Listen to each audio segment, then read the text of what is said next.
Alright, let's try that again. Give me a second. So welcome to another chat, guys. Hope you guys put baby to bed, so just a little bit late. Alright, so see the man to invite now, so he should jump on pretty soon and we'll do a chat about stuff. So I met him in Switzerland this year. We had a good chat and we got along really well. So it's pretty cool. Where are you? Let's try that again. Did that work? Did that work? I just send you through invite. Here it is. Oh, upside down. Ah, Sideways. schönen guten Morgen, Herr Klamschanuan. Es ist aber schön, Sie zu sehen. Ja, lassen Sie mich nur eben adjust to your gravitational manners in your country. Oh dear, this is how the whole stream's going to be, guys. Unfortunately, a lot of laughing around and I'm joking here. around. How are you? That was awesome. Awesome. Good man. How are you? How are you?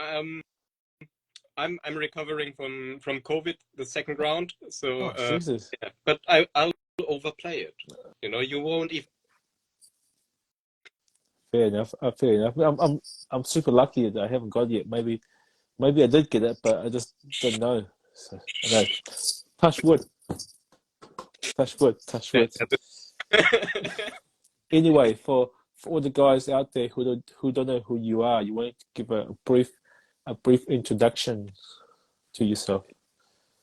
1 second. Yeah.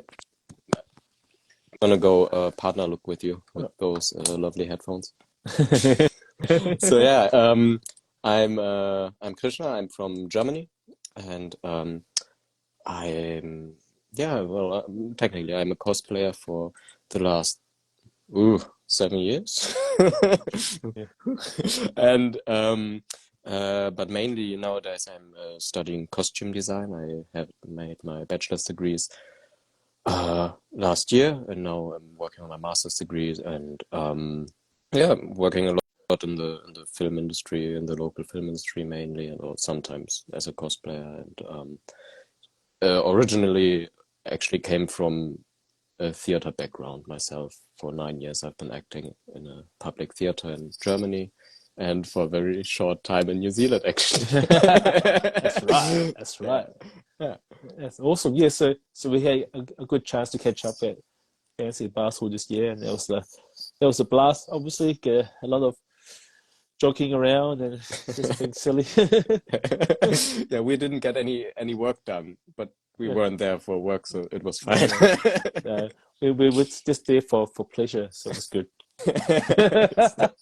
No, it was awesome. It was the first time for me at Fantasy Basel, but actually, even though I'm a German, Yeah. my first time in Switzerland.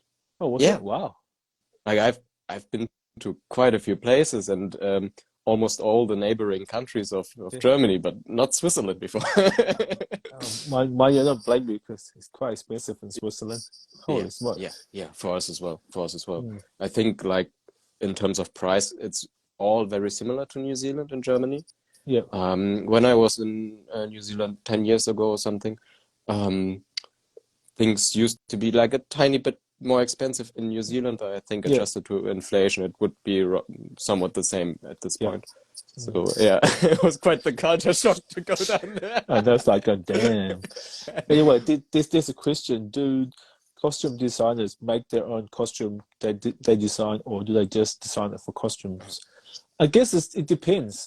It depends. Honestly, mostly people in the film industry, they'll just do purely design work. Mhm. But for us who do it as a hobby and as a passion, we tend to do both. Yeah, That's yeah. Same for me. Well, mainly if you start out, I've been doing it for like not even a handful of years, so I'm still in the start of my let's say career. Yeah. And usually you obviously start with smaller project where you have all the manpower you can get, and so you always go full in there. to the front of making costumes, basically. And but at the same time, you know, you and me, we both started with cosplaying, right, before we did it professionally. And so in that sense, we are really used to do the things we come up with in our minds by our own hands. So we can kind of translate our ideas to the fabric, to the or the PVC or the EVA foam or whatever, or the foam or the wobbler. Yeah, I guess I mean, like, I guess, like, for me, like, I always enjoy drawings, and I've told the story many times that, you know, I thought I'll be a designer, a costume designer, and someone else can make my costume. I can go as hard as I can. But I didn't, like, as I was going to apply to win the workshop, and I was doing a portfolio. Then I got told that the drawings were beautiful, but the proportion wasn't quite right. So I thought, did I have to make a costume first? So this is how my making came about, really. Yeah. Trying to improve my drawings. It totally helps on getting the proportions right if you have done it yourself. And so at this point, if I'm doing productions and I'm leading the costume department productions, I always do at least one costume myself. Like, I get a team together, and they, like, the most were 5 people so far. But I always want to work on the costumes myself as well, because I don't know, it's just my passion also. You know, it's the most wonderful part of the job, basically. and definitely it's more fun that way. I mean, why should, like, let someone else have all the fun when you can join in as well? Totally. And also, having made cosplays and still doing them, that also helps you a lot on the balance of costume design, I find. Like, the balance of the character design, because you kind of know where to put all the details, where it kind of fits right. Like, it's not just by chance, but still it's like a feeling mostly, if it's right or not. We like as we draw, we tend to, like, we problem solve as we go. And we think about, like, hey, I can't put this here because it's not going to work, or how am I going to do it with the rigging? How many layers is going to be? So I guess when we're designing, we are problem solving as we go. Rather than, let's say people who do mainly just concept design, all they care about is how it's going to look. But for us, it's looks and function as well. So I guess that's the benefit of having a costumer or a costume maker also do the design work as well. They'll think about these kind of stuff. Totally. And I've heard, like, or with friends in the gaming industry, they also, like, have people who are known in sewing and tailoring and stuff. They got them in the team to advise them on all the seams, where to place the seams, because, you know, video games are getting more and more realistic, and it all has to be kind of correct these days. And it's quite crazy, because they have like a whole wardrobe in their studio where they can, like, look at reference and stuff. It's mad. I mean, it's crazy. Cool. Everything has to be, like, hyper realistic now. You can't get away with just being, like, semi good anymore, you know. Because there are always those guys on YouTube who are, like, pressing pause at every frame. And then, I saw the mistake. I'm not taking myself out of it. I'm also one of those guys. It's hard to be, you know, not to be a critic when you see cool stuff and you want to really that's how it is. It comes to territory, unfortunately. You have to learn to we call it an illness of job in German, basically. I don't know what that would be as an equivalent in English, but it's like you can't sit still in the movie theater anymore, because you're always looking out for all the hints or mistakes, or maybe even just to figure out how it's done and stuff like that. I mean, like, I suppose so. I mean, also, every time I do watch the movie that I worked on, the first time is always have a look out for all the stuff you worked on. You look at your costume, you look at how they dressed it on set, or how it's been shot. So the first time you watch the movie, you pretty much don't watch the movie. You just watch for your own stuff. Totally.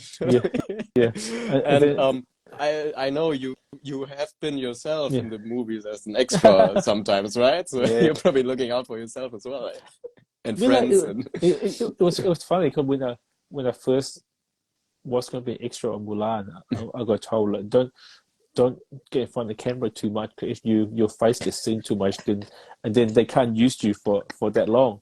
So I yeah. was like, oh, sweet. So I always trying to hide. If on the camera like go on my face, I always turn my head around so they can't Oh, see my head okay. because like Well, because I because expected the opposite. I yeah, expected I'm you to, not I hey, wasn't mom. yeah, because I enjoy the process so much. I want to be let go. I want to spend Yeah, the whole yeah, for time sure, down there. And then like for sure. then there's a scene where Jet Li, who played the Emperor, was riding the horse down the corridor of Asgard. You know, I was like, oh, I can't hide here. I just stand still, so I can't turn my head. So if it's gonna happen, it's gonna happen now. So I was lucky there was like second to last day of shot. So hmm if it's gonna let me go, it doesn't really matter. It's second to last. That's pretty cool. Oh, that's awesome. Nah, it was pretty A cool to lot have of a people are saying hello. yeah. There are So, quite a hey, few right, fans Pete saying hello. and Christian. Yeah. Hey guys, thanks for joining us. Yeah, man. Yeah. Anyway, what was your first ever costume you made? Uh, I will have to find the picture because I know it's somewhere and I will have to send it to you later. Yeah, I've posted it before in a yeah, story mm, and hold on to your seat. yeah, It's very yeah, specific. It was yeah. Dead Echnaton. You know the pharaoh? Oh, wow. So I had like a paper crown up there Yeah, and those staffs, those scepters oh yeah, across like that. And yeah, I'm like 2 years old or something, lying on the yeah. carpet, dead. But I'm like that, like a mummy. That's awesome. I'll find it and Oh, send it to you. You will you love have it. You'll you love have your to ass off. find it. That's funny. 2 years old. That's hilarious. Were you like, oh, you should go for the toilet paper. Just wrap yourself up in toilet paper. Just be a It mummy. was cardboard, you know. Oh, yeah. Cardboard would So it do. was like a red. Yeah, I know. You would say that. Cardboard's the best. Yeah, it totally blew my mind when I saw it on Fantasy Basel, what you Yeah. created with cardboard, like from the get-go, from just like I that, and mean, it was like a pretty damn decent dome yeah. for a helmet, just from Mm. cardboard. Wow. I mean, like, it's always been in the back of my mind to want to do more cardboard crafting, but it wasn't until maybe last couple of years where I really start to get back into it. You hmm know, with obviously with the whole whole COVID thing, how people were just how the cost of living, especially in New Zealand now, has gone up quite a lot, Okay. and products can be quite expensive sometimes, hmm and also like every time I go to conventions, there's always family that come to see me and they want to get their kids Oh, yeah. into making as well. So I'm trying to like, Yeah, so yeah, I'm trying to peel back, you know, the whole like cosplay thing where people see cosplay doing like really beautiful stuff. I want to peel yeah, that back and show yeah, that it can be quite simple. It's not, I mean, like it's intricate and sometimes it's really it can be a bit difficult to follow, but most of it is quite simple. I yeah, just want to like just yeah. simplify all the process that we Yeah, do. yeah, And yeah. When I'm approached, like, how did you do that? How did you do mm, that? That mm, looks so complex. I'm like, well, if you think of it step by step, it's always simple. yeah. Because every single step in costuming or crafting in general, I guess, is always simple. If it's Mm, like furniture building or something, IKEA is easy. mm. And Yeah, with it's, instructions. yeah. You just have to like peel it down, as you said. You have to Yeah, peel it back, and then it all works. yeah. I guess Look, just hi, Witcher Stories. Witcher Stories, you have to check those guys out. oh yeah, And yeah. they are doing amazing short films. I will. I definitely. I'll check them out afterwards. I mean, like, that's what I said too. Like, with YouTube these days, you know, people can be seen so easily now. And if you can get a group of passionate friends together, you guys can make an awesome short film, which Yeah, you have. You've done quite a few yeah, of those us as well. kind of Yeah, projects. yeah, Yeah, yeah, yeah, yeah. No, yeah. It's I mean, like, we're doing a bunch of these, and we're growing together as a production company in middle Europe or Germany in mm, our case. mm, And those guys here, which are so they're from Czech Republic, for yeah, example. And but us in Germany, we're kind of growing together. There are people who are like also in like blockbuster movies as fight choreographers mainly, or camera people. But here in Germany, we're trying to create our own little group as well. So it works quite well. That's the way to go. I remember like when I first went to Fantasy Basel and someone said to me, look, I want to work with a workshop. And, that's always been my dream. How do I get there? And we were standing there right in front of the Swiss cosplay family booth, right? We're talking that. I told him to turn around. He turned around and said, yeah, well, there's your workshop right there. He said, what do you mean? He said, well, there's someone sewing. There's someone sculpting with clay. There's someone doing some leather work. You know, it's like there's your workshop right there. You know, all I need is one guy to say, look, I have a project. Let's do it. Who want to help me out? That's how it all starts. Really. That's kind of our idea as well. Like we have some commissions from smaller, like live action trailer for a video game or some advertisement, or then we're doing our own fan films. And on the other hand, we are also having like a really elaborate concept films in mind, and we're working on them all the time. Like we have concept artists, we have prop makers and stuff like that. So, but that's all like kind of in the shadow. So we don't show anything of that. And but like that's our goal to build that one, or those ideas up more and more. And you can actually like find creative people, especially on those conventions, like more so than on the universities or something. No, you have to find those people who are spending their own time, their free time on it, because those guys are dedicated, and girls obviously, and they are the passionate freaks. they are the crazies. Yeah, they are the people who, you know, with a ping pong ball and frying pan, please don't combine those. They can create a UFO or something, you know. And, they are the creative ones who are basically living in their children's room and have to change it into a workshop. I mean, like, they know how to create, how to solve problems.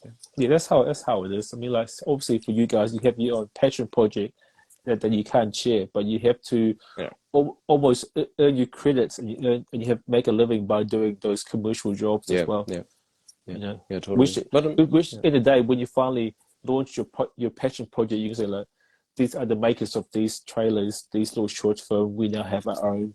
And when you release your own project, people go, "Oh, are those guys cool?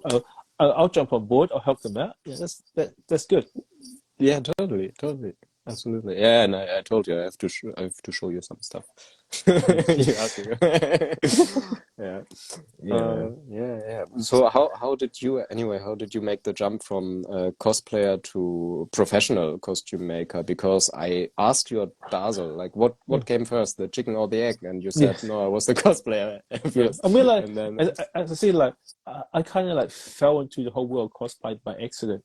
You know, I told a story many times. I went to a first convention like a long time ago, and I was just like, who are these weirdos running around being characters? And this one guy was running around being one of. I was like, oh, he's cool. He's free. Itachi, come here. I'm like, who are these weirdos? Like that was a long time ago.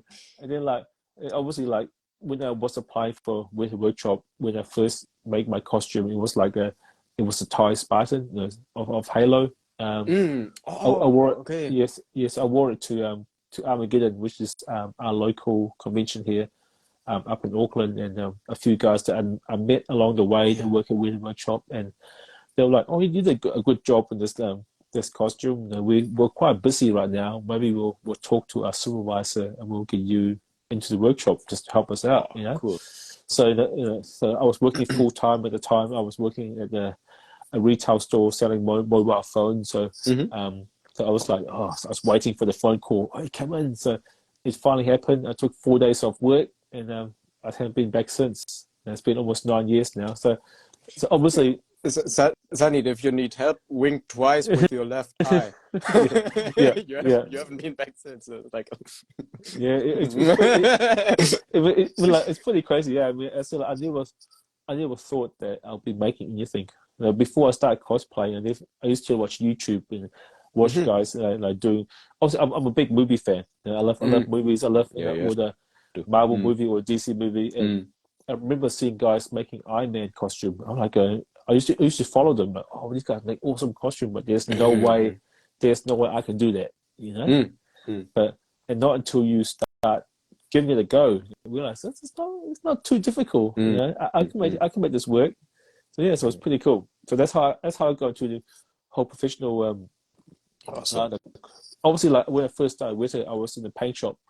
So I was there for 3 years in the paint departments, and then like it's the most fun, isn't it? it's that kind of like the most entry level that people get into the workshop at the time was in the paint shop. So I was there for 3 years, and then I was going to Dragon Con and PAX in America. And I was walking past the workshop supervisor's office, and there was a picture of a red character, black character, blue, pink, and yellow. I was like, they look like Power Rangers. And he like, maybe. And I said, look, when I come back, when I come back from my trip, you know, I do a bit of cosplay in my free time. I make a bit of costume. What is the chances of me going to help out the costume department? You know, so it's quite a big step, a step in different department. I just thought I'll put it out there and see what happens. They came back from my trip. I went and saw him. Yo, I'm back. Where you want me? Paint shop or what? I'll go to the costume. We're gonna try you out in costume for a bit. So I got there. On my table was the concept for the Red Ranger. I was like, holy crap, you know. So it was. So as I said, like I had to be brave and ask for that opportunity. And obviously, once I got into the costume department, that's when the hard work began. I have to make sure I learn. I'm lucky that in the costume department, there's so many guys who's been there like for 15, 20 odd years, and they kind of took me under their wing and really helped me out. So it's really cool. Oh, that's awesome. That sounds really great. Yeah, no, I'm always hoping that at some point I'm going to be part of like a bigger team, even though right now I'm doing more design work and then like doing it myself as well. But I would love to be part of a group which works together work together on one costume or something. You know, everyone doing their best, and in the end, it's not like, oh, I did this, I did that, but no, it's all together, and you can't really tell which part you did, but you know the result is like a whole group project, and it's like, I mean, like I say, that's something I would love to do. Yeah, I get asked every time I do a panel. I get asked all the time, how long does it take to do a costume? Right. You know, I was say, look, there's no set times, and like is so many hands have touched that one costume. You know, like let's say for example, the Thor, Love, God and Thunder. You know, that one costume. There probably maybe hundreds of people. You know, start from design. Right. Start from us doing prototyping, go back to the guys who does the 3D scanning, guys does the 3D models, the guy does the 3D printing, the prop shop that's all the cleanup and texturing, the mold shop, all the molds and all the casting guys, and the paint shop. There's so many people who touch that one costume that you can't really own it. Also, you can say like I have a part in it. It's always a teamwork. That's how I kind of see it. There's no room for ego, is there? No, that's kind of great. I think that's like would be a dream come true to have like a combined effort like that. Yeah, and it's so much fun. You know, when you work together as a team to get the whole thing happen, it's like, obviously like for me, it's weird. I love the rush. You know, when the deadline is on. You know, like for. I always give this example every time. On the Great War, I did a 25-hour shift. You know, I came in at 8 o'clock, left for 9 the next day. And people are like, oh my God, you're crazy. But you know what? I loved it. Yeah. I probably didn't love it at the time, but thinking back on it now, it was pretty cool because we all kind of like, we got to a certain point, you have to like just pull together and just, you know what? Let's do this. I assume if you was at such a place as Weather Workshop, you would be inspired to bleed for your job, basically. Sometimes probably literally, but accidents happen. But for example, if I ever have a down in terms of creativity or like I'm too tired today or something, Yeah. I usually put on the behind the scenes of Lord of the Rings Oh yeah, man. I mean, like, and see how the guys and girls bled for Lord of the Rings, yeah, and that's always so inspiring. yeah. I mean, like, Uh, I'm lucky enough that when I feel a bit like a bit of artist block or feel yeah, like I'm not really up to it. Like one, I'll just stop. Then I'll take a walk down the corridor. And you have this corridor where it's all weapons on both sides. And that's pretty cool. yeah. No, I Or remember when I yeah, painted this little Theoden mini figure. yeah, yeah, And then I texted you, hey, I'm yeah, challenging you to find the original. No, yeah, it's here. yeah. Yep, it's right there. It's down the corridor. It's down the Send corridor. a Right. picture. I'm like, that's the hardest flex anyone ever did on me. Yeah. I mean, like I said, like it just and I told myself, I spent 9 years in retail before I started at Weta. My best day in retail does not beat my worst day in Weta At retail. shop. So yes, I know. I see. Like I spent 9 years selling mobile phones. Yeah. I don't miss being told off by someone saying, "Look, my phone's broken." I don't miss Yeah, that.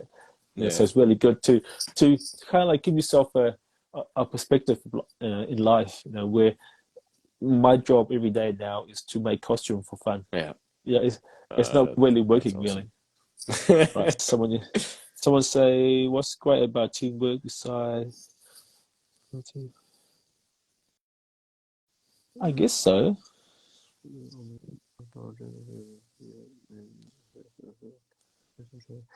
Yeah, yeah, I can see that. Like, different people see different points on a costume and Mm, can point them out, like, oh, maybe we can tweak this one a bit more. And mm, sometimes you get blind to your own yeah, work because yeah, you've been sitting on it for 10 hours and you're yeah, like, nah, it works yeah. fine. And then someone else looking at it, Mm. having a fresh kind of mind to I mean, approach it. like, No, uh, that's true, I think.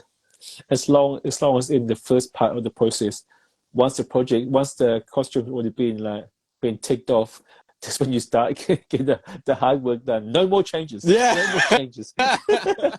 but that's also sometimes part of the deal, like to say, okay, we can't overdo it.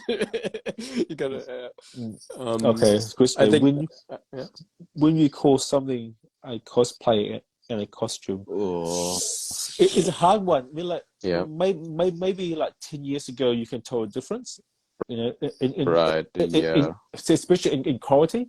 Yeah. But these days now, the line between cosplay and movie costume or costume is really close now. I mean, like pretty much anyone Sometimes. out there, some Yeah. better, Sometimes the sometimes cosplays.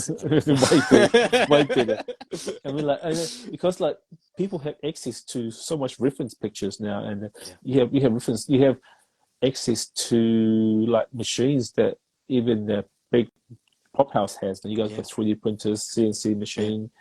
Is as it is. It's hard to tell. When one of the big difference that between a cosplayer and a costumer is experience.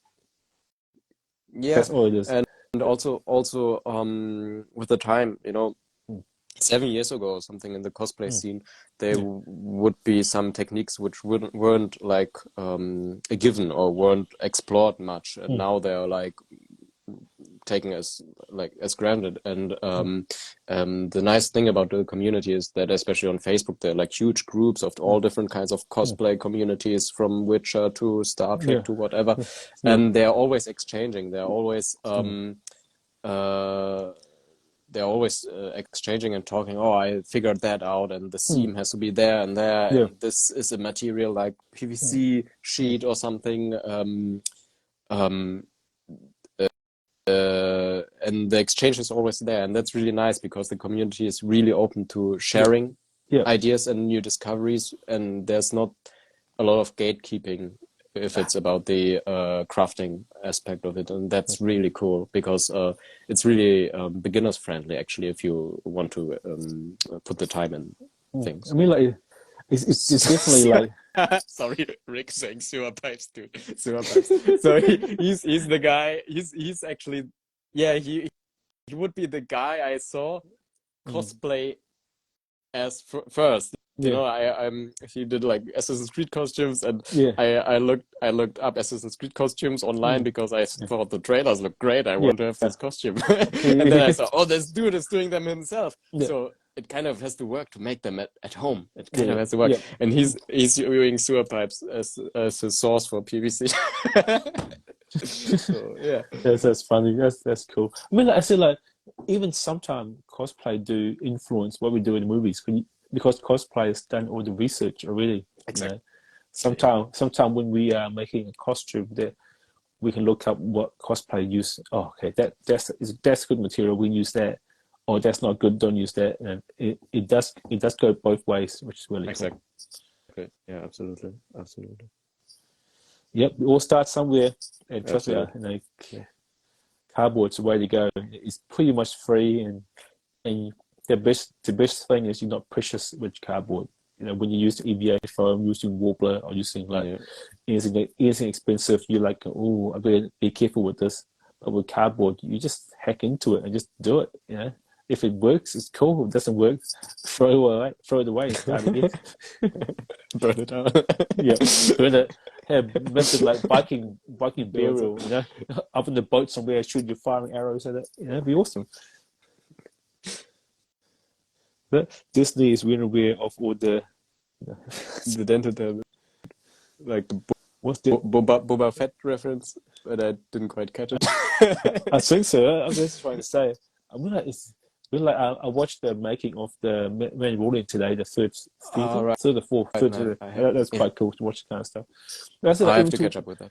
yeah, until this day, I love watching the behind the scene. No, for me, Totally, the totally. behind the scene is I watch it more than the movie itself. You know, Yeah, I really, same. Like you know, as we said about the extended special edition of Lord of the Rings, I've mm, definitely watched the behind the scenes more than the movies themselves. yeah, And uh, unfortunately, for a while, it got a bit less in terms mm, of elaborate behind the scenes things. I hope they're getting more. I like yeah, what they've done to The Mandalorian, for example. yeah, They, especially the first season, mm, they had some really nice behind the scenes for each department and stuff like that, or well, most departments. So yeah, that hope that's making a comeback. I guess it was hard now. It's like everyone's streaming their movies now. Where back in the days we used to buy DVDs, Yeah, yeah, and I used to buy the 2, 3, 4 boxes DVD because you have the movie yeah, and you have yeah. the making. I guess we don't tend to buy DVDs these days or Blu-ray these days now. So to get behind the scenes stuff, if Disney Plus don't do it, or obviously Netflix doesn't do it, so you're not going to find on Netflix. If, Yeah, if Disney Plus does not do it, you don't get to see the behind the scenes. So yeah. which is That's true. a bit unfortunate. It's a bummer. Yeah, because for me, like the best resource for cosplayers or people who love making stuff is the behind the scene because Yeah. it's Totally. Yeah. always cool to hear. For me, more the reason why they don't choose a certain concept rather than Hmm. because why they choose it. I really enjoy Hmm. Hmm. to Yeah. hear why they Yeah. choose it. Because Yeah. before I started in the industry, I love buying all the art of books, and I go Same. Same. that one's awesome. Why they choose this one? But when you hear the reason why they don't choose it, and that makes a lot more sense. Yeah. Yeah. Yeah. Also the dramaturgical reasons for it, like, oh, that doesn't fit the character Yeah, because this happens, that happens. Because that's also something we haven't talked about yet. Like we have to, when you design something, you have to peel back all the layers of the character. Where does the character come from? Where yeah, did he get his clothing from? yeah, Or what's going to happen? And sometimes also thinking more abstract and more artsy, like in terms of colors. Like what color yeah, do I give this character? Not because it makes sense in the world, yeah. but how's the artistic vision behind it? Especially Mm. like at Blade Runner or something. There's the color yellow. Haven't Yeah, figured out what happens with it yet, but yeah, apparently it has a reason in each scene. yeah. If And, if yeah. if anyone know, write in the comments below, so Yeah, we'll know as yeah, well. yeah. I never read the answer. I always read like, oh, there must be a reason. Yeah, I mean, like, that's what made the character so good. When you see a costume, when you see the depth in the costume, we're like, Yeah. it's not brand new, it's not clean. There's some dirt there, there's some grime there, there's different textures going on. I guess that. Okay, go back to the question before how you told between a cosplayer and a costume is it's the depths of costume that you have. You know, most cosplayers might have 1 or 2 or 3 levels to their costume, but the high movie quality, you have up to 5 or 6 different depths. You know, you have the undersuit, you have the over undersuit, you have the under armor, over armor, and all the. I guess that's the big difference is the textures that's going on. And if you can, like for example, today I saw the picture of the Ahsoka's costume You're right. for the Yeah. latest, you know, Yeah. and you look at it, you blow it up, you see all the different textures on there and all the all the layers that's going on, and sometimes when you be a cosplayer, you can't find all the right material, so you might have like 1 or 2 or 3 textures, and that's it. But in a costume alone, I can see 4 or 5 or 6, even 10 different textures they use. Yeah, you have to because the camera is swallowing so much texture. It Yeah. always looks smooth if you don't go a bit overboard with it. And so just to put it on screen and just to like pick it up. Yeah. Well, it has to be quite textured. That's true. This question, yeah. Working for Weta, do you design as well as create your own? I guess this for me, working for Weta, I just create. So so my primary job is to do prototyping. So I'll get the design from the design room or from the design studio, and myself, Bryce, and Darren, these 3 of us mainly will work together and we'll do a prototype out of phone first. So out of phone, okay, yeah, that would be my question now as well. Yeah. Cool. So for me, for Weta wise, I don't create as much, but sometimes I do have some like input in how the costume is made, because obviously to turn that 2D image to a 3D object, we have to do some tweaking to the design. So it's quite cool to have some kind of like input into the final. So it's still part of the development to the end goal. Yeah, that's pretty cool. Yeah. How about you? I mean, like, what's the most craziest like project you worked on, or like professionally? Okay. That you can talk about, obviously. Yeah. We had some really last minute projects, like for example, an Assassin's Creed live action short for Valhalla, which started 1.5 weeks before shooting. Wow.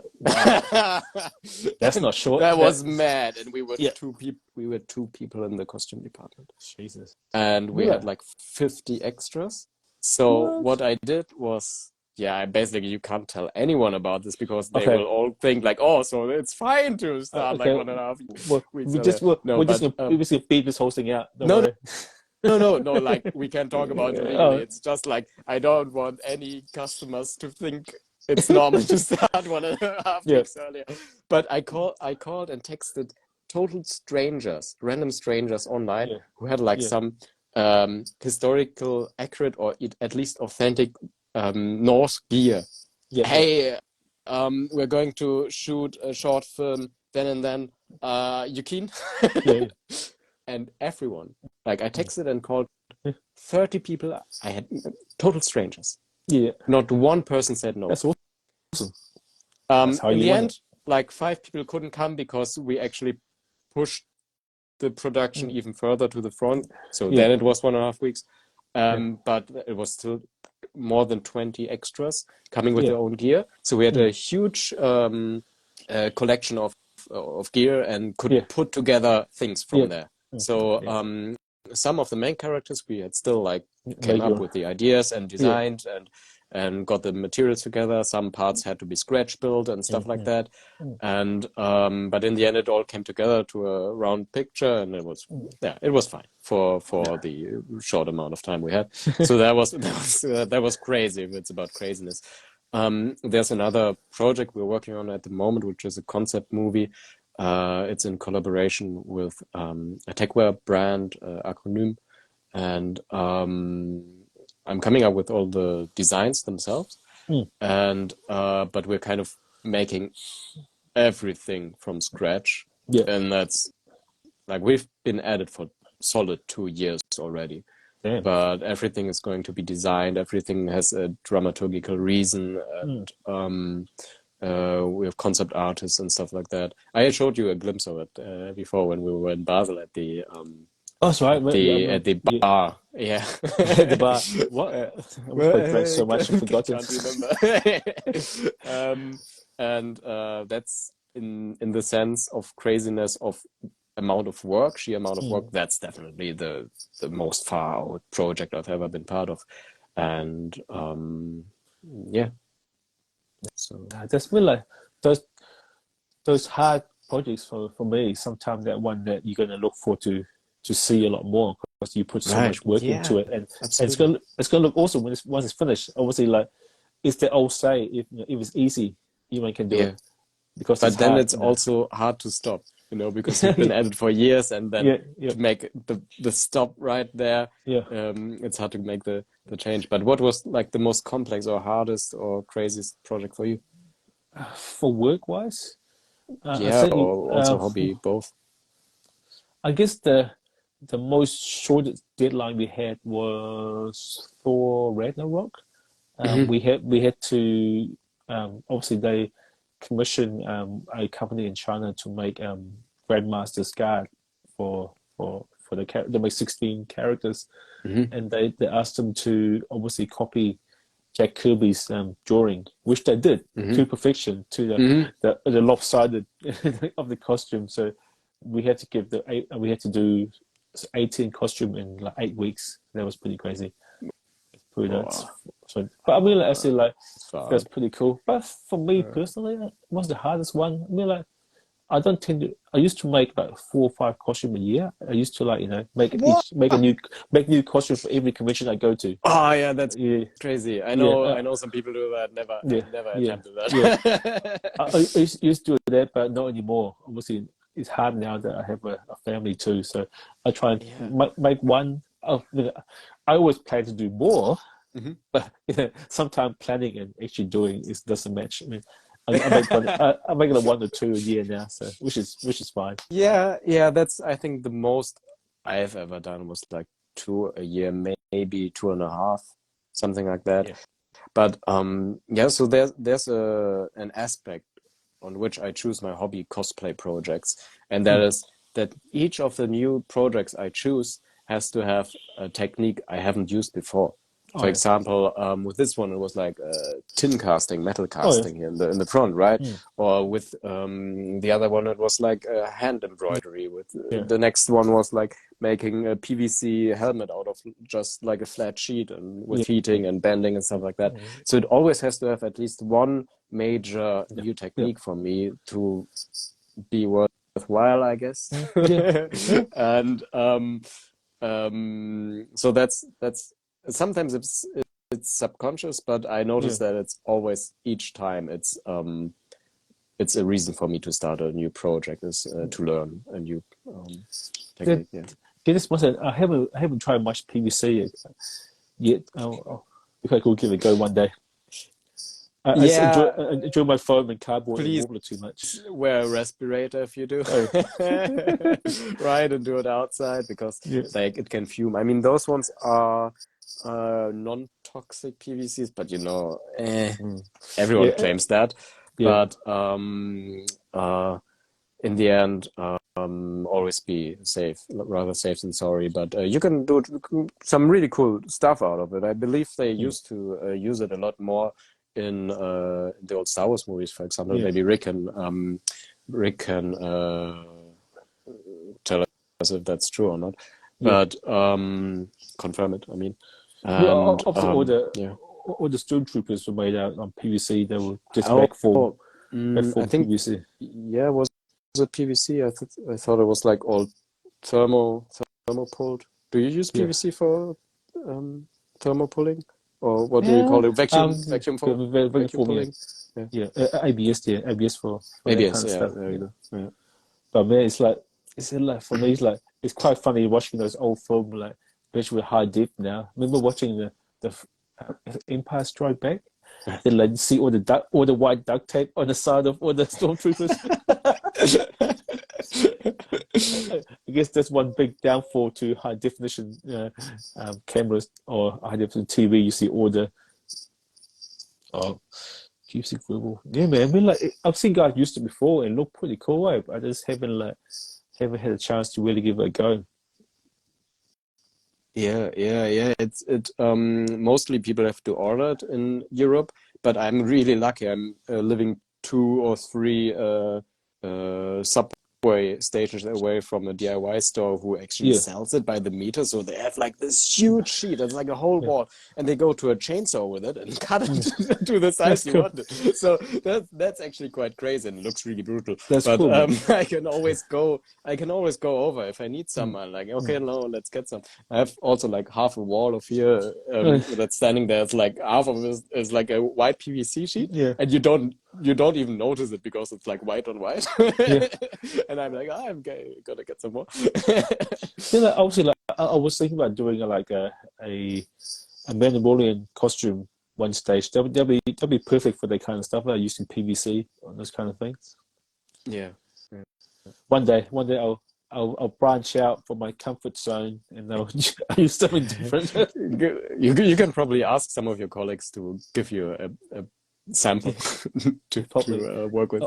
Or next time we do a movie, or can we try PVC piece? Just order a big sheet in. I wonder if it's out to date at this point or not, or if it's still used I think quite a some lot. guys still use it, but obviously like you look at cosplayers now, it's all pretty much 3D printed these days now, which is Right. kind of like Yeah. for me kind of like I've never used it. yeah, it's kind of sad. I mean, like for me, it's like obviously it makes sense if you're making like Yeah. a Halo Yeah, costume with a exactly. helmet. Yeah, absolutely. It's supposed to be made by machine. Mm-hmm. That Mm-hmm. makes sense. But if you do anything Exactly. where it's organic, why 3D print it? It usually Yeah, looks wrong. Yeah, no, I agree because you have to have the perfect imperfections basically. yeah, If you're doing yeah, something historical, you have to see yeah, like the yeah, hammered pieces, the kind like minimally out of yeah. shape um shapes. Like for example, I made this one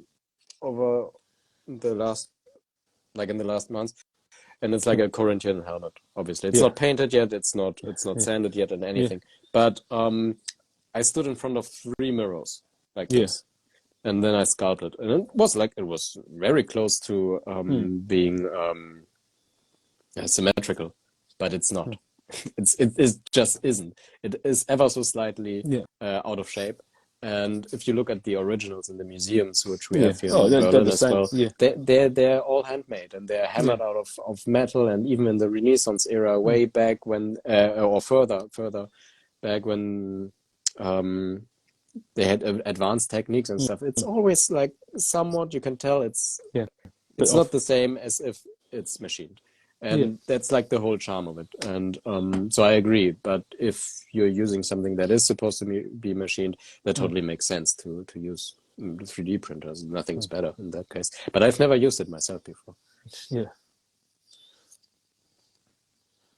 I know your English is fine, man. Just we'll try and speak slower for you. I'm terrible. Sometimes I speak way too fast, way too fast. Anyway, so what would be your dream costume that Yeah. you love to make? Well, maybe you can help me with reference. No, just kidding. Well, it No, depends. no, yeah. Don't worry about it. Yes. You just gave like the Mm. the jumping off thing. Yeah. The Galadrim armor. Oh yeah. Like that's my absolute as a costume in terms of I mean as a cosplay in terms of cosplaying, pure Mm. cosplaying without my own design, it would be the Galadrim armor. That's definitely on the very, very, very top of my list to do at some point. As to actually, I want to say from From the second, from the Helm's Deep, to the elves from Helm's Deep, Haldir, oh, and yeah, yeah. I'm sure I've got some pictures of that Oh, because like for last year they did there's an exhibition of all yeah, the Lord of the Rings. yeah, yeah. I'm sure I sent some to you, Yeah, haven't I? it has been up at the what's it called? It's not a gondola, but it's like the Yeah, uh the cable yeah, car. cable car, exactly. It's the cable car, and I've seen it in a Lord of the Rings costuming group that Yeah, yeah, apparently it was standing there and they took some mm, pictures of it and stuff yeah, like that. So I was actually like really sad to not be yeah. able to jump into the The plane airplane come over. and yeah, totally. I would have. I'm not even kidding. I would have done that at that point, but it I was mean, like, still in the middle of yeah. COVID. it was quite funny because like we had to go into all the containers for all the Lord of the Rings costume to get all the costume out for the big costume roadshow. Yeah. And sometimes you open a container, it's like, oh, that's cool. And there's all the elven armor, all the Gondorian armor, and then when you get to the Rohan's armor, open it up, it's like, it's all the leather armor that's been like stacked in there for the last 20 years. They're all like a sweaty leather mold. and it's all white. So it's like someone went in there with some ice and sugar and just sprinkle over the costume. It was like, but that wasn't the worst one. The worst one was the Rohan. Was all the Hurukai's Right, the bodysuits. Yeah, or the foreign latex suit. Opened that up and was like, oh man, this stench. And when you touch it, you can't touch it because the foam latex would have been kind of like stiff, right? It was stiff. It was like start to crumble on you. And brittle, yeah, exactly. It was like you can chuck it away, basically. I mean, it was cool because I was a big fan of Lord of the Rings, so the first couple of hours we just running around, open up all the containers, and ooh, what's that? Ooh, what's that? And then sometime we'll pick up the hero sword, like the Witch King sword, the dagger. We sit there like, oh, had a nice geeky closer look at it. Yeah, it was cool, but some of them were like, oh man, if they knew 25 years ago how popular or how much love with these films going to be, they would actually store it properly. Right. But because back then they had no idea there's going to be so much fandom, they just shoved it into a container and just closed it. You know. Yeah, I mean, you could probably like make a whole exhibition, a constant exhibition with it, and the people would rush in. It would be worthwhile. Oh. And Which they did. I remember when they returned the King premiere. Te Papa had an exhibition of all the Lord of the Rings costumes and stuff, and I remember like in my head, the two things that really stuck to my head was the miniature, the bigature of Minas Tirith. Yeah, that was really cool. I remember seeing that vividly.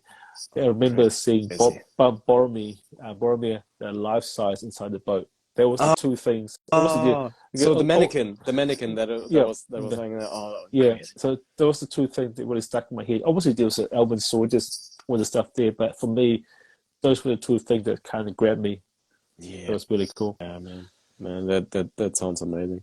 I hope at some point that I get to come around to the Waiter Cave and see some of the Lord of the Rings costumes for myself. Like as I mentioned, I have been to New Zealand twice so far. Yeah, but never been to the Waiter Cave for some reason. How dare you? How dare you? Yeah, how dare I? You're like, no, you don't come in again. Anymore, you've been bad. Now right now actually there's obviously in the cave there's the main shop area, and there's two little small rooms. One of the rooms like a little mini museum. It's got all the miniature, all the collectibles there. And the other side's got all the Lord of the Rings armor. So it's got Hurukkai, it's got a Gondor soldier, Rohan soldier as well. So it's pretty cool. I mean, it's quite nice to have those things out of storage. Right. People can appreciate. Yeah, I've seen at Adam Savage Tested.com. You know, he's visiting Waiter regularly, and you can always see like this. I think that's the hallway you're talking about. You can sometimes spot that, and it's like, wow, crazy. That's pretty cool.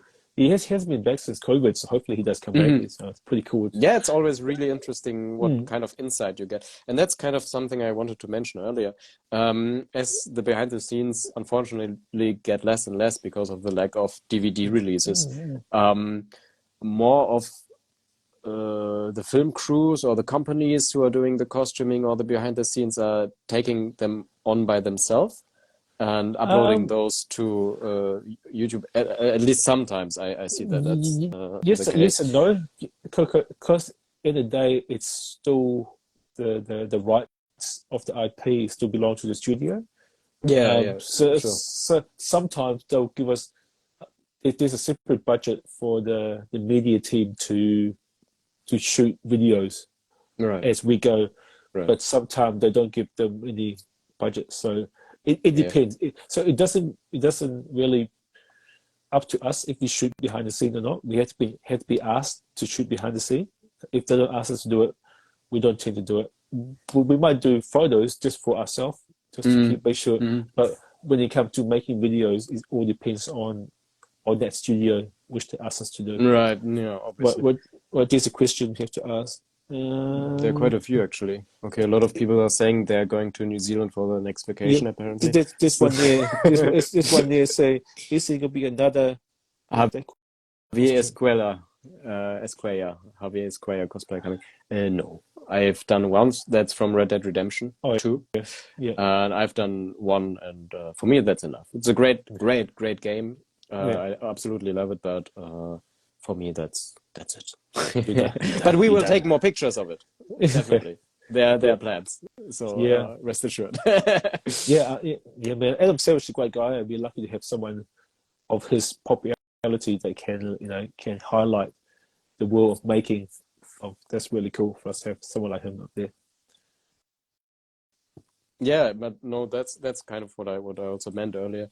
That other people who are like exploring the behind the scenes on their own terms, and obviously it has to be fine with a production company, but like Adam Savage, for example, going to Weta or other places in the US or something, and meeting the people behind the props and costumes and talking to them about it, and taking a closer look, for example, with Flo and the Ghost in the Shell costume and stuff like that. And it's such a cool insight. And as the behind the scenes are getting less, at least we're getting those kind of things because people can have the platforms to share in that way. So that's gold.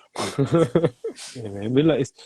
For me, the true heroes for me are the filmmakers. I mean, also I love meeting the stars in the show too. But for me, to meet someone at a convention, I want to meet the guys who make the costume or draw the concept art. For me, it's the people that I guess I identify with more because I'm not an actor or want to be an actor. So I guess it's different. If you inspire an actor, you want to meet an actor, you can talk to them about what their thought process in becoming the character. Yeah. But for me, it's like, I want to meet makers. I mean, like for the longest time, I was such a big fan of Alan Lee and John Howard. So I was to see John at Fantasy Basel, I would sit there and talk to him. It was really cool. Oh, awesome. So I said next time I come, John, I'm going to show you all my drawings. You can critique all my drawings. Oh, so sweet. Yeah, he lives in Switzerland, right? Yeah. So really cool. It was funny because I was waiting for the panel of you and Flo. Yeah. In the bigger hall, and I already just strolled there, and then he was standing there on the stage. I'm like, oh wait, he's here as well. Yeah. John's cool. I mean, like his panel wasn't for us. I love how he just commanded the whole stage. He's like, all right, more questions, please. Who's gonna ask me questions? I'm like, oh my god, I can't do that. yeah, totally. And at the same time, he was like a real guru and talking about the depth. And it was like he's citing poetry about the way he thinks about creating worlds and characters and stuff like that. But talking about actors, I'm not one to chase after actors on convention or something. I never went to a booth and got a signature or a photo or something. But for me, it's also kind of relatable because, as I said, I started as a theater actor for 9 years before I started working in costuming. So costuming was always like kind of close, and I knew all the behind the scenes stuff, which I loved. So it was always a department I was really interested in. But I started out as an actor, and so that's maybe like the idea how I approach characters still. Like I read the script and I will still think as, how would I act that out? And then I usually, one of the first things I ask directors if we have a talk about the characters and the costumes is, okay, can you send me music which you have in mind to accompany the film. It doesn't have to be the real music yet. Obviously, that's usually not developed yet. But that always helps so much. So I read the script. I think about, okay, how would I act this character? So that's the first part. And then I usually go on a train ride or something somewhere to get stuff or to go somewhere. And put on the music, put it in my ears. And the moment I put the music in my ears, all the images fall in front of my eyes, and that's how it's supposed to look like, you know? Yeah. You probably can sense. relate to that, right? Yeah, it makes sense. Totally. Oh, big time. I mean, like, it's you get the whole picture, you know, of the character, and you get the music, and you can almost see how they move. Yeah, absolutely. How the music and the movement really like kind of like say how the costume is going to go. Yeah. Like, if it's real slow music, then you're like, okay, it's gonna be a lot more fabric, like a bit more smoother, more fabric base. It's more hard. Okay, it's gonna be mostly armor clinking in. It depends, I guess. It depends. Yeah, it depends, but no, absolutely true. Yeah, it's when you well said said. that, what's funny is like I just came back from my convention over in Australia, which is really cool. It ran by a high school, so pretty much all the senior students is their assessment for the year. So all these business students awesome. will run the convention. Obviously, the teachers will help out too. Oh, that's cool. I got to meet Matt Durant, who played Mouse on the Matrix. It was cool. I love the Matrix. The Matrix and the Truman Show is the two movies that I come out with movie, and I started Christian life, you know. and obviously, like Mouse, he was a minor character, but he has such a cool line, like the chicken in the red dress, or everything tastes like chicken. You know? Yeah, it is quite iconic. No, you're right. It's a small role, but it's quite iconic. Yeah, absolutely. So it's quite cool able to meet him in person. Obviously, when I first saw him, like the name didn't click. So I was like, I just kind of like much older at this point. No, he's only like 49, I think. 46. So 46. And then we got talking. I said, "Hold on, are you Mouse of the Matrix?" I said, "Yes." Oh, damn! No way. So you met him by chance? Also, he was guessing at the same convention as I was. Sure, but you didn't know you're meeting him right now. But so you met him by chance, not I'm going to approach him because I know he's an actor. But it's like, hey, wait a moment, I know your face. We're just talking. I know your cool. face. That's like, cool. It's such a cool dude. For me, like, obviously most actors are pretty cool, but as you said, because we're not actors or want to be actors ourselves, we don't pursue them as such. But when we do meet them, it's quite cool. It's quite cool to kind of pick their mind, especially with costume wise, and especially like actors who have worn quite like heavy armor or whatever. You can ask, so how you feel about wearing that costume? Was it uncomfortable? Or which is pretty cool to get actors' point of view as well. Yeah, totally. Because like that's why like sometimes as well, costumers who don't wear costume, they don't understand how it affects the performance of the actors as well. So for me, like, if you want to be a costumer especially for theater or drama, this kind of stage drama, is really important that you understand how costume feels on the body, I guess. Absolutely. Because you have to wear the costume like the show is 4 hours or 3 hours. Yeah, that your actor will be in a costume for that amount of time, so you have to understand. Yeah, for weeks, probably. For weeks, maybe. Yeah. So you have to know how costume wear certain part you can't make too tight or too loose. And it's really important. That's also something I had to think about is sometimes if people start out in costuming or cosplay as well, they say, shoes is like a back thought or something for them, but it's like, it's probably what you want to start with, because that's which grounds the character. It's how it demands on how the character stands on their feet, and that the whole posture is changing with the shoes first and foremost. And so that's also like a tip I usually give, like, don't underestimate the shoes, maybe even do them first, or take care of them first to like figure out how is the character carrying themselves, and that's really important too. Especially kind of related. Especially there's gonna be a lot of performance, like jumping around and totally. if the shoes not comfortable, it's not gonna work. The whole performance would break down. With a lot of research for that for Power Rangers. What kind of shoes they're gonna wear.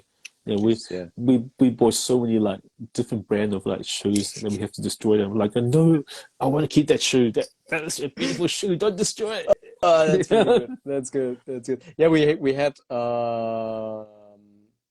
last month we also filmed a commercial, and there was a lot of action. Like there were people from the Jackie Chan stunt team, from Witcher, Matrix, Dune, everything. They're all there. And there was one performer. She was from the US, and it was her second time in Europe. And I bought her some Onitsuka shoes from Essex, and first she was like, "Oh, they're usually quite stiff." So she wanted to break them in, but once they were broken in, she loved them. She took them home as well because, well, I was like, "Here, you want to take them?" Yeah, totally. And but that totally like changed her whole attitude in the posture. She was like getting really elegant because she has to break into a chateau. Yeah. And suddenly she was like, "Oh, elegant and smooth and cool." So that was really funny, and they looked really cool. I was thinking about getting them myself. Do they come in men's size? Yeah, they're unisex. Okay. And they're black, but they have no laces. They're really cool. Yeah, really sleek. I'll send you the link if they're still available. Send me the link. Because they look really sleek. Okay. I normally just wear Adidas, but I'll make an exception for that. Rosie, why are you asleep? Want to come say hello? Someone's going to say hello. She's smiling. Come say hello quickly. Miss Rose. Miss Rose, come say quick hello. Rose. Oh, hi.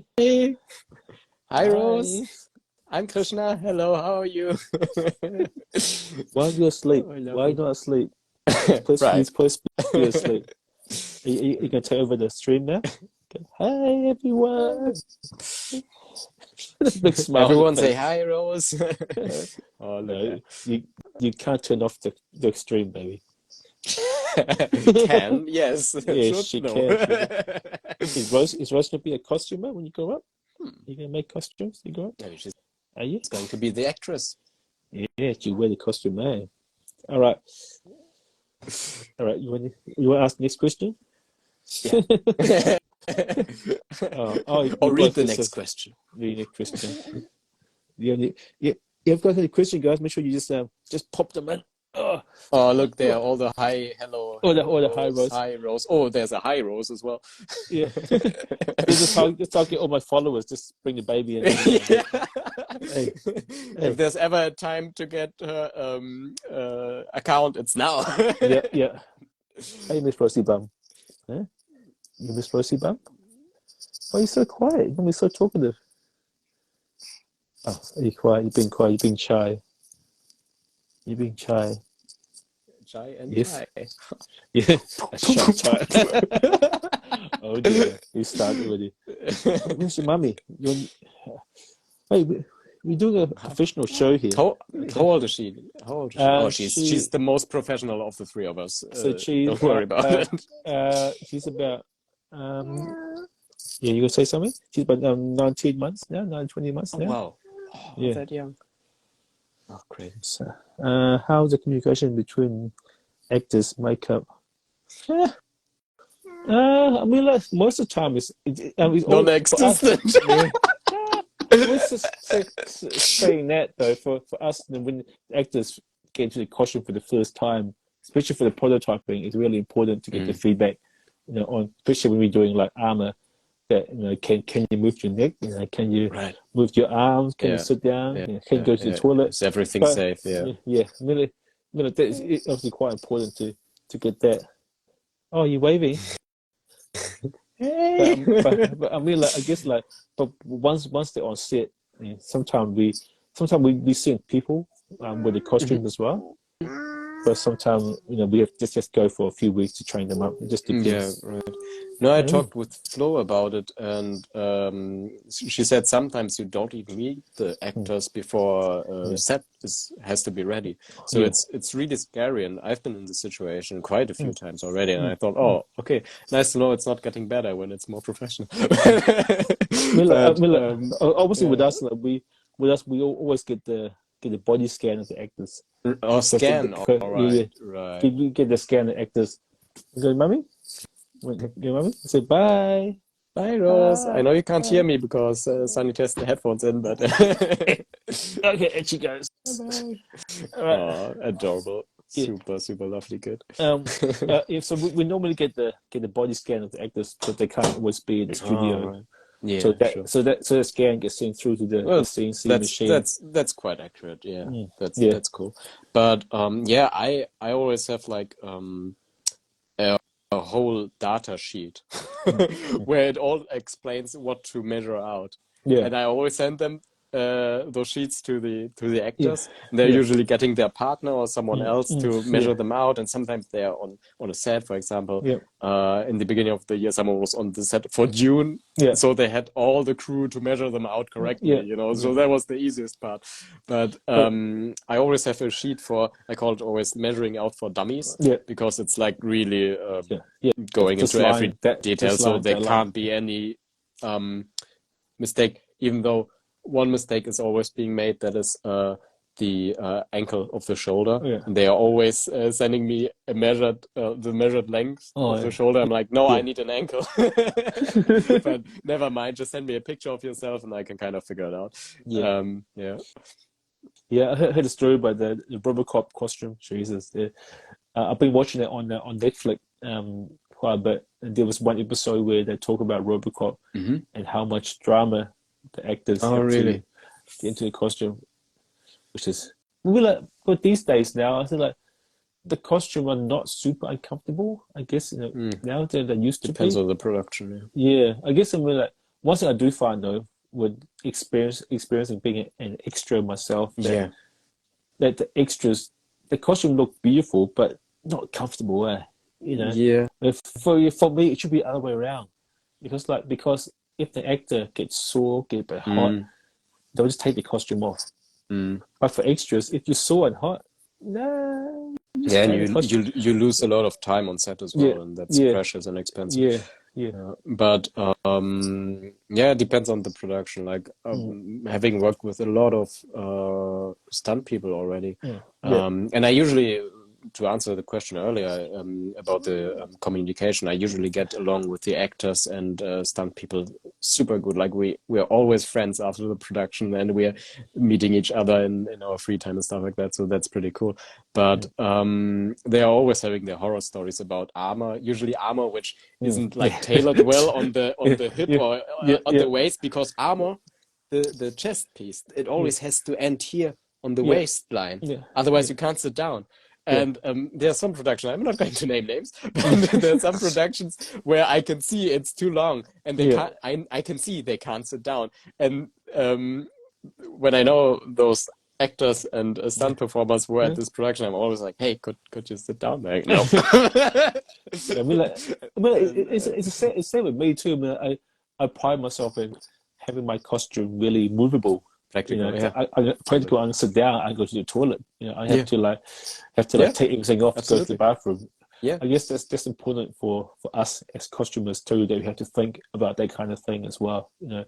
Like for example, most costume now are like stuff we do for Power Rangers, even stuff for Marvels, where the arm and the chest piece is separate piece. So if the actor is really hot, they'll just take the middle part out. Oh, that's cool. They'll still be in the costume. Just put the middle part back in. Yeah. But it's really quick to put it back. You don't lose so much time. It's the same with Shang-Chi as well. I didn't realize that his shirt wasn't just a one whole suit. I was seeing some of behind the scenes stuff. I was watching the exhibition of his costume. I realized the same thing. So the sleeve is one, but the middle part is a separate piece, which they put on top afterwards. Okay. Which for me made a lot of sense. Yeah, our he's often our director, Vidan. He made the fight choreography for Shang-Chi, but we never talked about the costumes. Or I mean, it's not his department, so you maybe didn't even notice. But that's really interesting. Yeah. I kind of have to think about those kind of details if you're doing a costume the next times. It's really cool. I guess it'd be two separate. It'd be maybe one for this beautiful shot where it's a lot of detail. Maybe it's a one shirt, but for the action scene, maybe to get more movement, maybe Or be There will be different ones. the Yeah. 2-part one. Yeah. Yeah. Probably. Which Yeah. which something you have to do too as a costumer. You have to think about, okay, the hero shot, action shot. Yeah. Mm-hmm. Yeah, the costume Accessibility. you have to make it a little subtly different. Yeah. But yeah, as you said, making, I think we both take pride in making our costumes very movable, usable, and stuff like that. For example, someone at Basel asked me, "Oh, so it's probably really hard to move in this armor." I was wearing Ezio with the whole plate armor, which isn't on here right now, Yeah. and it's probably really hard to move in it because damn those designers from video games. And I just started doing jumping jacks, and he's like, "Oh." So no, it's all practical, but Yeah. you have to look at all the little details and all the plates because partially they are overlapping, Yeah. threefold, not just double, but Yeah. 3 parts, Yeah. and you have to make like it's millimeter work, Yeah. and it all has to move in correctly, especially on the back in this case, and but then it works, Yeah. and but yeah, it's a lot of time to put in. Oh, yeah, but I say, like, again, that's the fun part because you have to figure out how stuff's going to move. You know, for me, that's why I love the problem solving when you come to costume. You know, that's why I enjoy making my own costumes so much, because sometimes when you make a costume, it's already been made before all the problem solving has already been done already. Right. You know? Exactly. That's why I say to people, look, you want to work, you want to do what I do. Don't just go make Don't just go make another Iron Man. Don't just go make another Deadpool. Pick a character from the comics that has been made. You know, then turn that into a costume, because it showed that you can take a silhouette of a character and problem solve how they're going to move and not lose the essence of the character. That's the hard part. Yeah, it is. And with the time, especially the last 3 years or something, I started to enjoy making my own designs a lot more than not copying cosplays. And so I put a lot more time into that. And but it took a while for me to enjoy my own designs. And how I approached that is that I kind of tricked my mind. And that is when I do a design, I think of it like, oh, it has to be really detailed. It has to be as detailed as a cosplayer would make.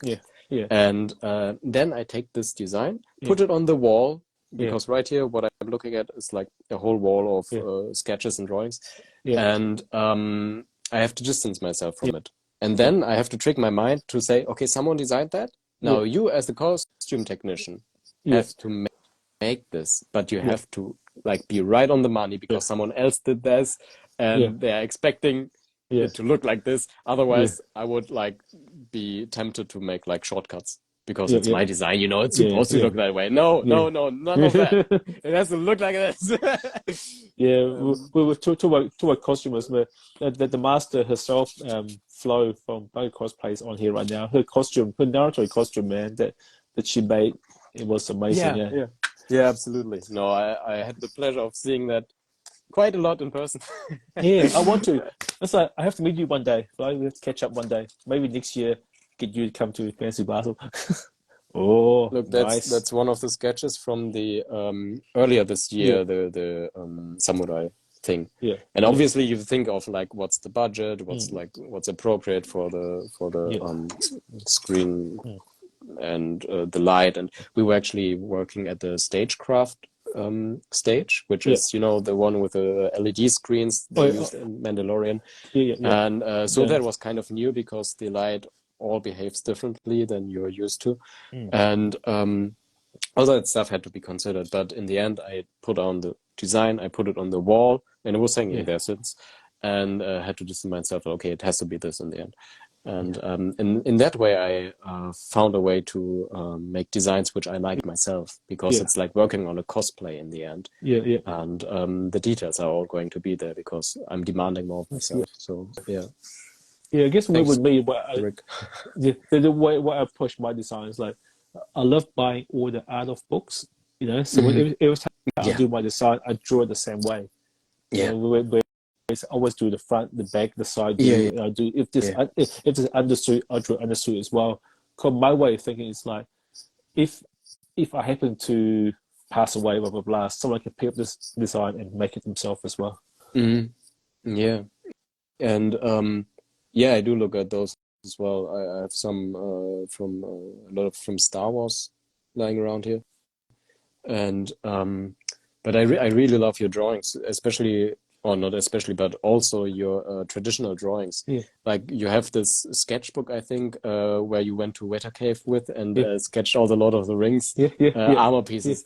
And yeah. that looks amazing, man. That's such a nice style. I love this style, Yeah, really. I mean, like that's all from John Howe and Alan Lee. Obviously, like before I discovered Mhm. them, all my drawings are really kind of like a manga, or really kind of like Jim Lee, like the Mhm. American comic style.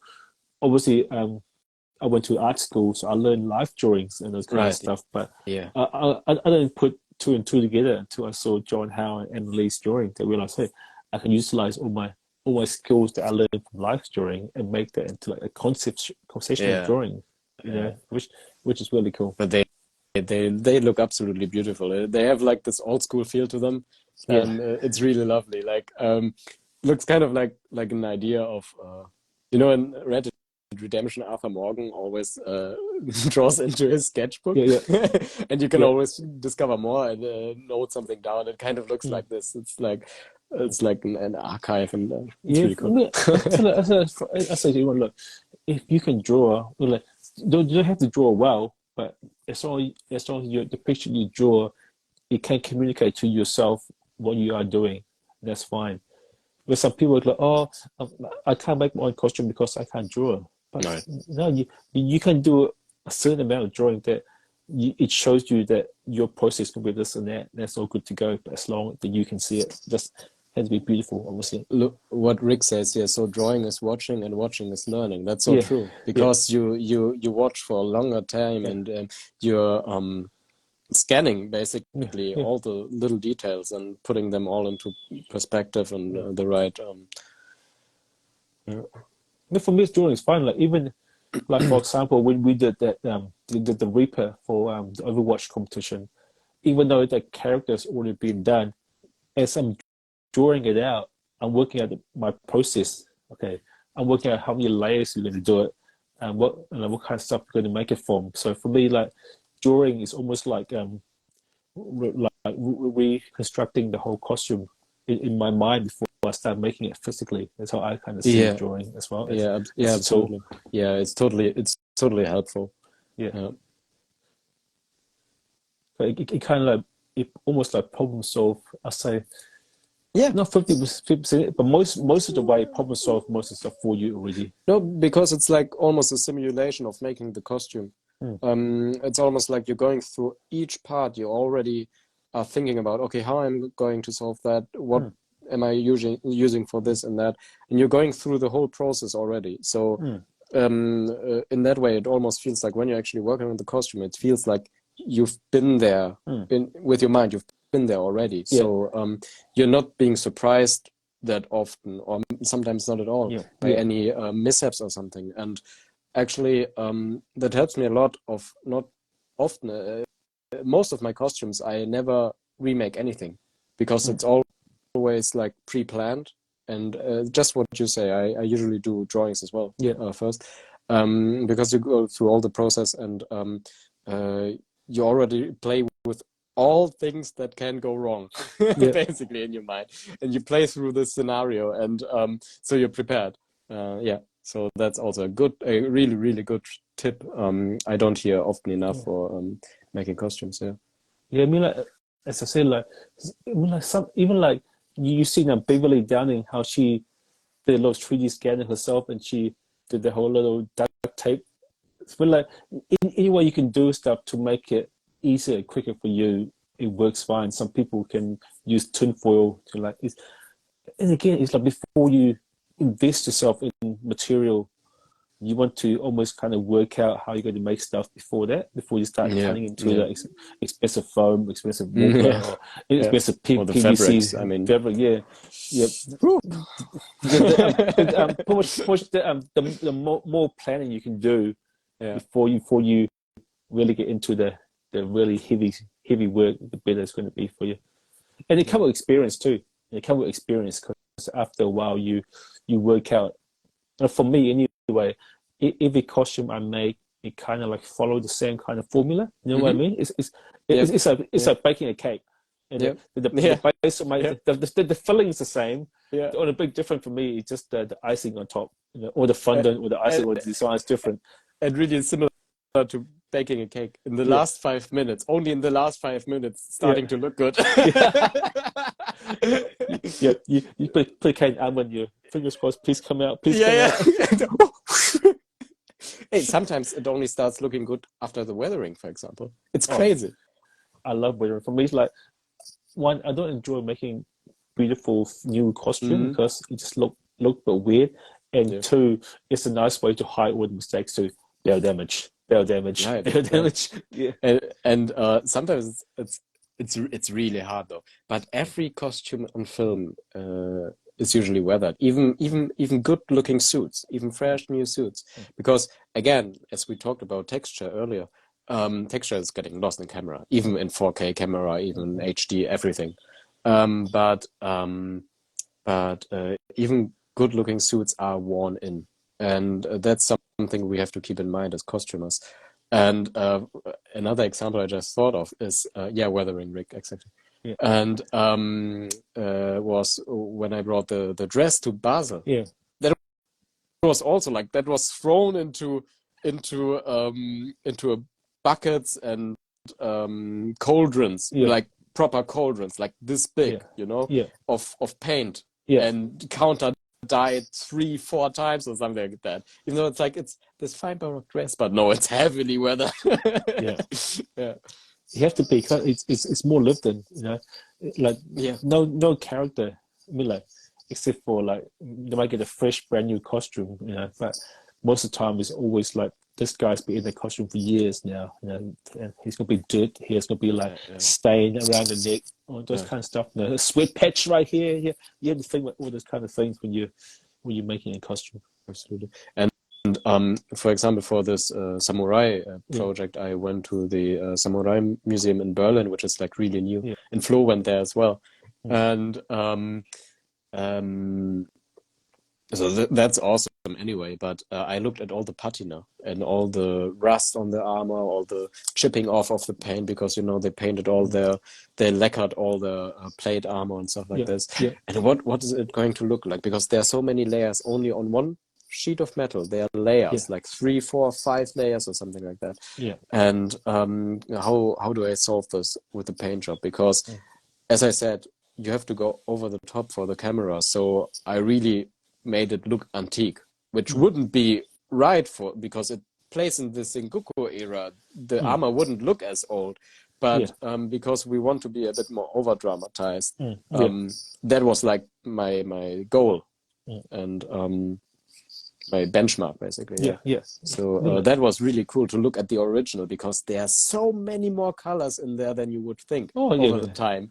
Oh, you got the rust, you got dirt, you got chipped off paint, and all that kind of patina, and it's almost colorful. It's almost a kind of psychedelic sometimes. A good paint job can always rescue any costume or any props. The props or the costume might be a bit not quite perfect, but a good paint job will just make that 10 times better. Yeah, totally. Oh, so many. A lot of things. It's also airbrush. I don't use airbrush. Me neither. Actually, it's all using a brush. I'm old school that way. I have got 3 airbrush at home. I don't even use them.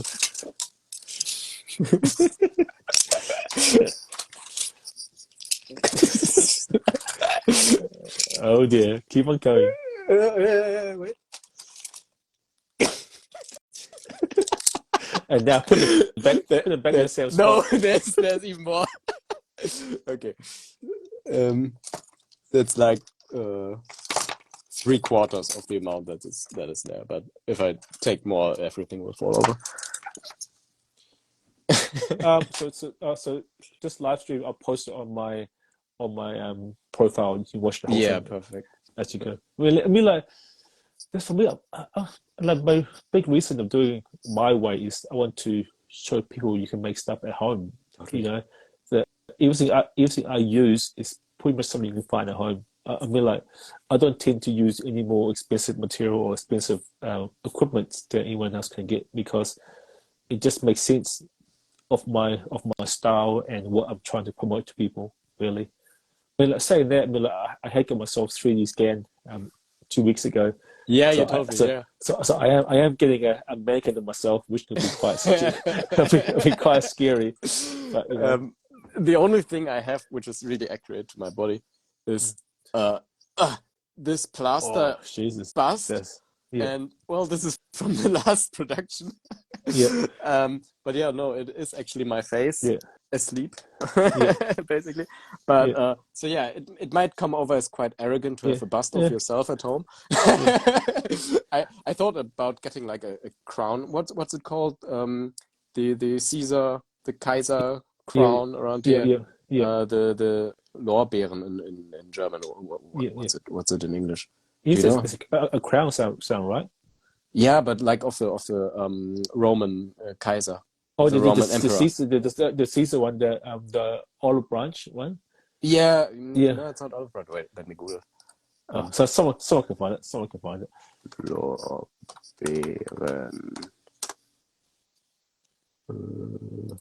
Laurel. Laurels. Okay. I mean, like, it's.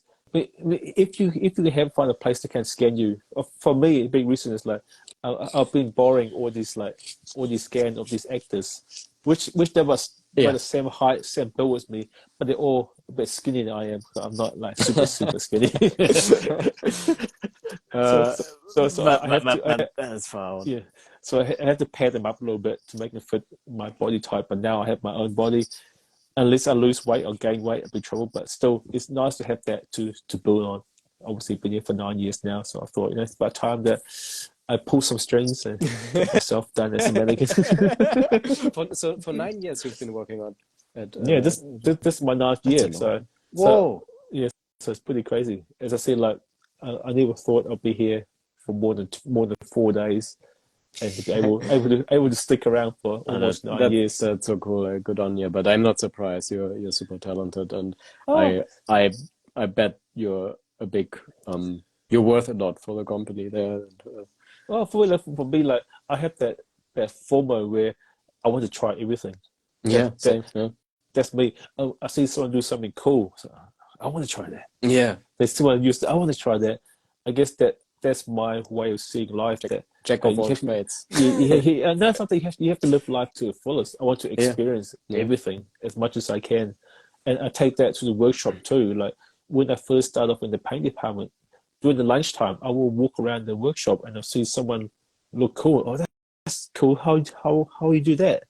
That's how I got to costume. I was talking to Bryce in costume, and he showed me the foam that we use for all the prototyping. So I used that foam to make an airborne armor for the first time. So I guess with me being nosy and being like, it helps me to like improve my skills, I guess, and make me want to learn everything. And I guess for the workshop, they have someone who can be in different department, which it really helps them, I guess. Yeah, totally. And so no, but maybe you can. You told me already, but maybe for the viewers, you can tell them what's up with the 3D scan of yourself and how they are going to make the second Sunny, or maybe third or fourth, and maybe in the end, all of Wellington is full of Sunnies. You have to hide them everywhere. And at the mall, it's like. I'll be like the Chinese emperor. It's my terracotta army. You already have the right armor. So I'm going to bury them somewhere in New Zealand with all these like thousands of like terracotta. Like in thousands of years. Oh, must that have been? He must have been really important to New Zealand culture. Who's this guy? Actually, I was going to do that at one stage. So you heard of the Maori taniwha? It's like a lizard type creature. I was talking to a friend of mine that we should like make a skeleton in the shape of a taniwha, and then go and bury it in like next to a river or something. Then and wait till someone like discover it one day. And they'll say, "Oh my god, what's this? What's the bone of? That'd be quite funny. But you can make it out of stone, so it's like a Yeah, fossil. yeah. So You can, they like, won't even know it. They won't even notice it's not bone. yeah, because like, I've been doing sculpting with concrete. We're Okay. gonna use that concrete to make the actual bone of, so it's like fossilized. That'd be quite cool. What Just sunny shaped trophies. Oh, you Yeah. don't want that. You're going around to cosplay competitions. It's like the main prize is a sunny shaped trophy. And they're like, Yeah, the Viscosity cup. Now it's been an hour and a half. Oh my god, it's been a good more than that. And we're like it's always fun talking to you, man. Really fun hanging out with you in the fancy Basel, and hopefully we'll get to catch up again. Maybe when we work together on a project or something, it'd be quite cool to do something like that would be awesome. Internationally, and yeah, totally. And have you come over to New Zealand again, and I'll make sure I'll show you around where the workshop. Yeah, as I said, it's not an if, it's a when for me to come back to New Zealand. And no, we totally should like get together and think of projects or maybe join each other. Yeah. And one question: if you re-upload this live stream, do you think there's the option to make like a co-post, or does it even work with live streams? Probably not. But I used to able to like download it and post on YouTube afterwards, but I can't do it now for some reason. But it'll be there anyway on my page. If we work out how to do that, we can do it later on. Cool. No, if there's like a co-posting, just invite me. If there's not, there's not. But it's awesome. Hey, that was great catching up again and seeing you. The connection was quite good. It's so distant. Wonder why. Especially in the beginning when you're upside down. We had that problem in the beginning. So if you guys will turn up late, you watch the beginning, you'll see he was upside down. And we had a language barrier. I had to switch it around. I was talking German. I got that. I was like, what's he doing speaking German for? Well, that's a gravity joke for you. This was us pretty much for like 4 days in fancy Basel. No, it was worse. We were holding back.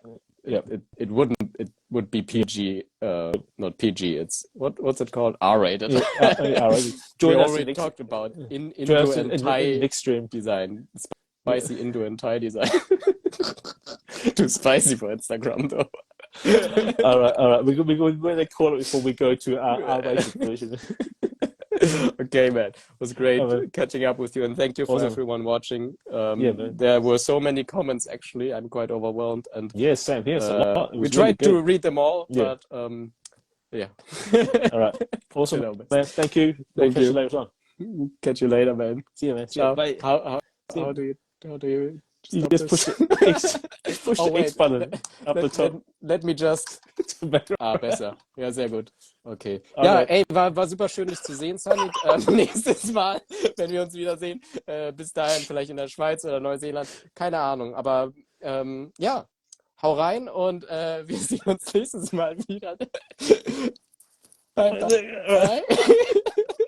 Bye. Get out. Go away. I'm trying. All right. See you later. Oh, all right. I'm crying right now. That was so much fun. Awesome, guys. Thank you for joining us on the stream. It's been a lot of fun. As I said, I'm super lucky to meet him in Fantasy Basel this year, and super talented guy. And hopefully we'll catch up soon.